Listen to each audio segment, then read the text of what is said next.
మీరు ఇంజనీరింగ్ చేశారా? జాబ్స్ కోసం సెర్చ్ చేస్తున్నారా? 3600 మందికి పైగా స్టూడెంట్స్ కి జాబ్స్ వచ్చేలా చేసిన code Gyan 100 days software course లో జాయిన్ అవ్వండి. మీ కెరియర్ ని బిల్డ్ చేసుకోండి. నమస్కారం సార్. నమస్తే సార్, రిలేషన్షిప్లో ఎస్పెషల్లీ అంటే వైఫ్ అండ్ హస్బెండ్ మధ్య భార్యకు రకరకాల సంఘటనలు ఫ్రమ్ మార్నింగ్ నుంచి డే వరకు జరుగుతూనే ఉంటాయి. అది హ్యాపీనెస్ అయినా లేదు అంటే సాడ్ మూమెంట్ అయినా ప్రతి చిన్న విషయాన్ని కూడా భర్తతో షేర్ చేసుకోవాలి అని అనుకుంటూ ఉంటుంది. అలాంటిది ఏదైనా కూడా చెప్పే టైం లేకపోయినా, చెప్పే టైం ఇవ్వకపోయినా భర్త తన ఎమోషనల్ నీడ్స్ కనుక ఫుల్ఫిల్ కాకపోతే భార్యలో ఎలాంటి చేంజెస్ మనం చూసే అవకాశం ఉందంటారు? అది ఎంతవరకు దారితీస్తుంది రిలేషన్షిప్లో? చాలా ఇంపార్టెంట్. ఒక వైఫ్ చెప్పుకోవాలి అనుకుంటే ఫస్ట్ రావాల్సింది హస్బెండ్ దగ్గరికి. ఏ హస్బెండ్ అయితే ఆ నీడ్ ఫుల్ఫిల్ చేయడో, దట్ నీ భార్య నీతో కూర్చుని చెప్పుకోకపోతే ఎక్కడికి వెళ్తుందిరా అన్న కామన్ సెన్స్ ఉండాలి. సో అలా చెప్పుకోలేని పరిస్థితిలో ఉండి బిజినెస్ అనో, లేకపోతే ఆమె నచ్చదనో, లేకపోతే ఆఫీస్కి వెళ్ళిపోతున్నారనో, బిజీ అనో చాలా సిల్లీగా చేస్తారు. అసలు ప్రతి హస్బెండ్కి ఆ పాయింట్ రావాలి. తన ప్రాబ్లం వస్తే నా దగ్గరికి వస్తుంది, ఇంకెక్కడికి వెళ్తుంది అనే ఒక కామన్ సెన్స్ రావాలి ఫస్ట్ థింగ్. ఒకవేళ అలా చెప్పుకోలేని పరిస్థితిలో మైండ్ ఊరుకోదు, నేను చెప్తున్నాను కదా, it will search for an alternative. Disturbance create compulsory alternative వెతుకుతుంది. ఒక రోజు అడ్జస్ట్ అవుతుంది, 2 రోజులు అడ్జస్ట్ అవుతుంది, సంవత్సరాల తరబడి ఎక్కడ అడ్జస్ట్ అవుతారు ఎవరైనా. సో అప్పుడు ప్రాబ్లమ్స్ అన్ని లోపలికి రావడం స్టార్ట్ అవుతాయి. ఎప్పుడైతే ఈ ఎమోషనల్ నీడ్స్ తీరవో, ఫస్ట్ థింగ్, ఎనీ ఎమోషన్ లోపలికి వస్తే it will search for an exit, entry and an exit. ఆ ఎగ్జిట్ ఒక్కొక్కసారి సందర్భంలో మనకి జనరల్గా ఆస్ట్రాలజికల్ చార్ట్ వేస్తున్నా కూడా మేము చూసేది చంద్రుడు కేతువు ఆ టైప్లో ఏదైనా కాంబినేషన్ ఉంటే టూ మచ్ ఆఫ్ థింకింగ్ అయిపోయి నాకు ఎందుకు టైం ఇవ్వట్లేదు, ఇంకేదైనా ఉందా, అక్కడ ఇంకేదైనా ప్రయారిటీ అయిందా, నేను ప్రయారిటీ కాలేకపోతున్నానేంటి, నా గురించి అర్థం చేసుకోలేదేంటి అనే దాంట్లోకి వెళ్ళిపోయి దే విల్ సర్చ్ ఫర్ అన్ ఎవరైనా అలాంటి ఎమోషనల్ నీడ్ తీర్చేవాళ్ళు. కొంతమంది చాలా ఆడ్గా ఫ్రెండ్స్ అని చెప్పి, లేకపోతే పార్టీలు అని చెప్పి, లేకపోతే ఎవరైనా తెలిసిన వాళ్ళని చెప్పి డైవర్ట్ అవుతారు. వన్. సెకండ్ ఆస్పెక్ట్, పిల్లల మీద తీరుస్తారు. పిల్లల్ని గట్టిగా డిసిప్లిన్ చేయాలని చెప్పి అరవడం కానీ, కొట్టడం కానీ, ఇలా వాళ్ళ మీద మొత్తం చూపిస్తారు. సెకండ్. థర్డ్ మోస్ట్ ఇంపార్టెంట్, ఈ ఎగ్జిట్ ఆఫ్ ద అలాంటి కండిషన్ హెల్త్ రూపంలో పడుతుంది. ఓకే, హెల్త్ రూపంలో సమ్వేర్ ఈ ఎనర్జీ స్టోర్ అయ్యి దట్ నేను చెప్పుకోవడానికి లేదే. ఫోర్త్, ఇది చెప్పుకోవడానికి ట్రై చేసి అమ్మాయిలు ఉల్టా ఎలా అయిపోతారంటే గుంజుకొస్తారు. నాకు నువ్వు టైం ఇవ్వట్లే అని గుంజుకొస్తారు. ఈ ప్రాబ్లం మేము ఎంత కామన్గా చూస్తామంటే, హాఫ్ అన్ అవర్ టైం ఉందనుకోండి హస్బెండ్ దగ్గర, నువ్వు నాకు 2 hours టైం ఇవ్వట్లేదు అని ఈ హాఫ్ అన్ అవర్ గొడవ పడతారు. చాలామంది చూస్తాం. ఈ ఉన్న హాఫ్ అన్ అవర్ ఎంజాయ్ చేయొచ్చు కదా, చేయరు. నువ్వు నాకు కనీసం టైం ఇవ్వట్లేదు, సండే కూడా ఎక్స్ప్రెస్ చేసుకోవాలి కదా అని చేసుకుంటున్నాం అనుకుని ఉన్న టైం కూడా. ఇప్పుడు ఎవరైనా సరే అలా గుంజుకొచ్చే రిలేషన్ ఉంటుందా? ఉండదు. సో అందుకని ఎవరిని టైం ఇవ్వట్లేదు అనగానే మనం ఆలోచించుకోవాల్సింది, నీకు టైం ఇవ్వనంతగా ఇంపార్టెన్స్ అయిపోయారంటే నువ్వు ఎంత ఇంపార్టెంట్ అవ్వాలి. Easy method. గొడవ పడి దాన్ని ఏదో ఫైట్ చేసుకుని తెచ్చుకోవడం ఈజ్ అదర్ ఫార్మాట్. మనం నేర్పించట్లేదు ఎలా ఇంపార్టెంట్ అవ్వాలి సార్. అది చాలా ఇంపార్టెంట్. ఎలా ఇంపార్టెంట్ అవ్వాలి అంటే, when ever a person feels comfortable and వచ్చినప్పుడు ఆ పీస్ ఉంటుంది చూసారా, మనిషి పీస్ వెనకాల పరిగెడతాడు. ఇన్ని కోట్లు సంపాదించి, ఆస్తి సంపాదించి, ఇల్లు కట్టుకుని ఎందుకు? ప్రశాంతంగా కూర్చోవచ్చని కదా.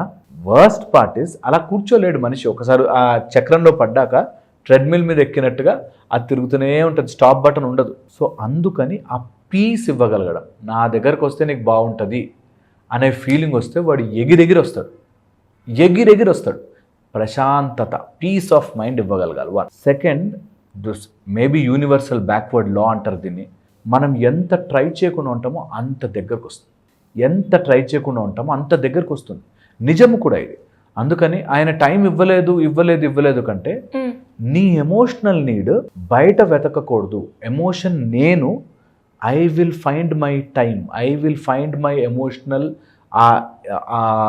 డిపెండెన్సీ ఎందుకు అవుతోంది, నేను దాన్ని సెపరేట్ చేస్తాను అనేది నేర్చుకోగలిగితే, ఎవరి మీద నీ ఎమోషన్ ఆధారపడినప్పుడు నువ్వు బ్యాడ్గా మారన్నప్పుడు ఆటోమేటిక్గా things will fall in to flow.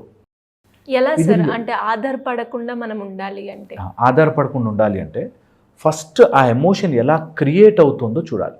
ఇప్పుడు వాటర్ ఫ్లో అవుతున్నాయి, ఎక్కడి నుంచో రావట్లేదు నీళ్లు, ట్యాంక్లో ఉన్న ఎక్కడి నుంచో రావట్లేదు నీళ్ళు, ఎక్కడో బ్లాక్ అయ్యింది. ఆ బ్లాక్ని గమనించి క్లియర్ చేసుకుంటే వాటర్ ఫ్రీగా ఫ్లో అవుతుంది. వాటర్ అంటే మన లైఫ్లో ఉండే యూనివర్సల్ ఎనర్జీ. ఆ ఎనర్జీ మన దగ్గరికి రావాలి అంటే ఆ బ్లాక్ ఎక్కడో చూడాలి. ఆ బ్లాక్ ఎక్కడ తెలుసా? నాతో సమయం స్పెండ్ చేయట్లేదు, ఆర్ నాకు కష్టం ఉంది నేను చెప్పుకోవడానికి లేదు. ఓకే, సో పాయింట్ ఎక్కడొచ్చింది? నీ కష్టం చెప్తే వినడానికి కూర్చోవాలి. ఇప్పుడు సోదిరా బాబు అన్న ఫీలింగ్ లో ఉంటారు సార్. ట్రూ, ఇది ఎంతసేపు ఇదే రామాయణం, మళ్ళీ అందులో ఏముండదు మనకి పనికొచ్చేది అన్నట్టుకుంటారు వాళ్ళు.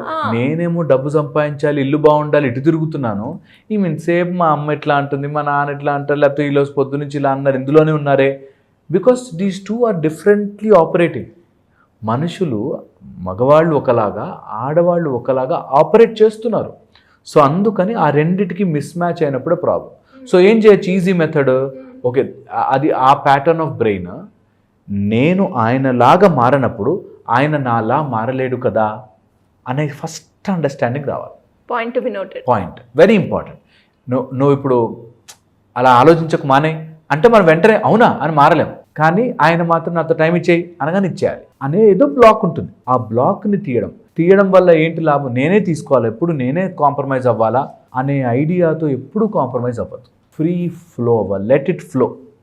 ఎందుకంటే ఎవరిని గుంజుకొచ్చి ప్రేమలోకి తీసుకురాలేం, ఎవరిని గుంజుకొచ్చి మనం అక్కడ కూర్చోబెట్టలేం. సో నీ దగ్గరికి ఎగురుకుంటూ రావాలి అంటే నువ్వు ఎలా ఉండాలి?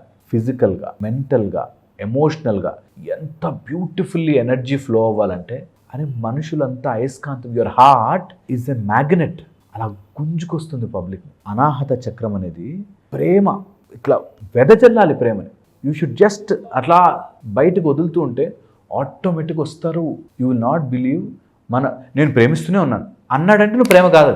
నేను అన్నీ అడ్జస్ట్ అవుతున్నానండి అన్నారంటే అడ్జస్ట్ కాలేదు. నువ్వు ఇంకా ఎక్కడో నీ కోసం నేను చేస్తున్నాను చూసావని ఎంత గ్రేటో అన్నట్టు. అందులోంచి బయటపడాలి. ఇది నేను చెప్పేది రియల్ ప్రాక్టికల్లో చాలా కష్టం కావచ్చు, ఐ అండర్స్టాండ్. కానీ ఇంకొక ఆప్షన్ లేకుండా ట్రై చేయండి. నేను హ్యాపీగా ఉంటాను బాస్.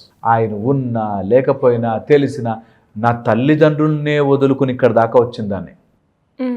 ఓకే, నేను హ్యాపీగా ఉండడం ఈజ్ మై జాబ్. అందులో ప్రతి ఉమెన్ నాకు తెలుసు దట్ ఇల్లు వదులుకుని ఎంతమందిని రోడ్డు మీద ఎంత వేస్ట్ గాళ్ళని చూసి వాళ్ళ చూపులు చూసి ఇంత దుర్మార్గమైన ప్రపంచం అట్లా బ్రతుకుతూ వస్తున్నారు. సో వాళ్ళకు వదలడం చాలా ఈజీ. కానీ ఎక్కడో అలా పట్టుకుంటారు ఎమోషన్. అలా పట్టుకున్నప్పుడే ప్రాబ్లం స్టార్ట్ అవుతుంది. నేనంటే ఆ ఒక్కటి వదిలిపెట్టండి. ఎలా సార్, ఎలా ప్రాక్టీస్ చేయాలి? సింపుల్ థాట్ దట్ నేను పట్టుకున్నప్పుడు దొరకదు. నీళ్ళని గట్టిగా పట్టుకుంటే జారిపోతుంది, ఎనర్జీని ఇట్లా పట్టుకుంటే జారిపోతుంది. నేను ఐ లీవ్ ఇట్. ఒకవేళ ఆయనకు రావాలనే లేకపోతే, నాతో స్పెండ్ చేయాలనే లేకపోతే, వెల్ అండ్ గుడ్, నేను ఫోర్స్ చేసి స్పెండ్ చేయించను. ఒకవేళ ఫోర్స్ చేసి ఒక లేడీ ఎప్పుడు ఫోన్ పట్టుకుంటున్నాను, ఫోన్ పట్టుకుని కూర్చుంటున్నాడండి. ఆయన ఆఫీస్ పనిలో ఫోన్ పట్టుకుని కూర్చుంటాడు, కావాలనే కూర్చుంటాడు. చెడ్డవాడే, ఓకే, చెడ్డవాడే, చాలా చెడ్డవాడే. కాకపోతే నువ్వు నీ దగ్గర ఉన్నప్పుడు ఫోన్ అవసరం కూడా ఉండకూడదు ఆయనకి అనేటట్టుగా మనం ఎప్పుడైతే ఆ ఎనర్జీని ఫ్లో చేయిస్తామో ఆటోమేటిక్ ఫోన్ పక్కన పడేసి నీతో మాట్లాడతాం. అది ఒప్పుకోవడం కష్టమైన ట్రై చేయాలి. That's one method. లేదు అట్లా ఉంది, గొడవ పడుతున్నాము అంటే దిగితే గొడవ గట్టిగా దిగాలి. ఎలా కదా, గొడవ గట్టిగా దిగాలి. That you are not spending time with me, ఇంత టైం ఇవ్వాలి, ఇట్లా జరగాలి, ఇది ప్రాసెస్, ఇలా ఉంటే నేను ఉంటాను, లేకపోతే లేదు అని క్లియర్గా చెప్పగలగాలి. అది చెప్పరు. అది చెప్తే ఆయన తిడతాడండి, కొడతాడండి, గొడవకు వస్తాడండి, మీదకి వస్తాడండి. Okay, either this or that. నేనంట ప్రేమ మార్గమే బెస్ట్ మార్గం. ఎందుకంటే గొడవ పడి నువ్వు ఎనర్జీని పోగొట్టుకుంటున్నావు తప్పితే గెలవట్లేదు. సో ప్రేమ మార్గం ఈజ్ ద బెస్ట్ మార్గం. ఓపెన్లీ ఒక మనిషి ఆయన అట్లా బ్రతకాలనుకున్న పని, నువ్వు ఓపెన్లీ ఎమోషన్ ఏదైతే అంటుకుని ఉందో, once you let go, I know things work out. చాలా మంది ఒప్పుకోరు. మా దగ్గరకు వస్తారు చాలామంది, నా దగ్గరకు వచ్చేవాళ్ళు ఇదే, మీరు చెప్పడం బాగా చెప్తారు. నాకు అసలు మనిషిని చూస్తేనే ఇరిటేషన్ అండి, ఎంతసేపు ఫోన్లో ఉంటాడండి, ఎంతసేపు నా గురించి ఆలోచించాడు, ఏదైనా చెప్పుకుంటే ఏం లేదు అట్లా ఏముండదు అనేస్తాడండి. అర్థం చేసుకోడండి కదా. వాట్ బెస్ట్ మెథడ్ యునో, ఏం చెప్పకు, హ్యాపీగా you fill your self with love. అది మనిషి కాంప్రిహెండ్ చేయడం కష్టమే, కానీ అట్లాంటివి చేసినప్పుడే మిరకల్స్ జరుగుతాయి. True sir. ఇప్పుడు దాకా ఇన్ని వీడియోలు చేశాను కానీ ఈ వీడియో చేస్తున్నప్పుడు చాలా హ్యాపీ అనిపించింది, చాలా నేర్చుకున్నాను అనిపించింది. దాంతోపాటు ఎవరైతే ఒక వైఫ్ అయినా ఒక హస్బెండ్ అయినా చూస్తున్నప్పుడు ఈ వీడియోని 1-2 సార్లు కనుక నేను ఫోకస్డ్గా చూస్తే కనుక ఆ రిలేషన్షిప్ ఎందుకు బ్రేక్ డౌన్ అవుతుంది, నేను ఎక్కడ ఎమోషన్లో ఆగాను, ఎక్కడ నేను ఆయన మీద డిపెండ్ అయ్యాను, దాన్ని ఎలా కట్ చేసుకోవాలి, మీరు అన్నట్టుగానే ప్రతి ఒక్క పాయింట్ సార్ ఈ వీడియోలో చాలా సెన్సిబుల్. ఒక్కసారి కనుక వాళ్ళు ఆలోచించి చూస్తే అంటే మనం పట్టుకుంటాం, మీరు అన్నట్టుగానే వాటర్ని పట్టుకుంటామా, లేదు. అలా ఒక రిలేషన్షిప్లో ఒక వ్యక్తిని పట్టుకోవడానికి నా వాడు కదా, నాకు ఆ రైట్ ఉందని పట్టుకోవడం చేస్తూ ఉంటారు. కానీ అది అక్కడ డిస్టర్బెన్స్, గొడవలు ఇవే జరుగుతూ ఉంటాయి. కానీ మీరు అన్నట్టుగానే పేరెంట్స్ని వదిలిపెట్టి ఇక్కడ దాకా వచ్చి ఒక ఇంటికి వెళ్ళినాక అక్కడే వదులుకున్నాం, మనం ఇక్కడ వదులుకోలేమా, మన అంటే మన స్టాండ్ తీసుకోలేమా, ఇలా ప్రతి ఒక్క మాట కూడా చాలా ట్రూ సార్. 1-2 సార్లు ఈ వీడియో చూడండి. మీ రిలేషన్షిప్లో మీరు ఏదైతే ప్రాబ్లం ఫేస్ చేస్తున్నారో దాంట్లో అట్లీస్ట్ ఒక 75% అయినా ఈ వీడియో ద్వారా మీరు క్లియర్ చేసుకునే అవకాశం ఉందని నాకు అనిపిస్తుంది. Anyways great sir, thank you so much. Suman టీవీలో మీ పర్సనల్ అండ్ బిజినెస్ ప్రమోషన్స్ కోసం కింది నెంబర్కి కాంటాక్ట్ చేయండి.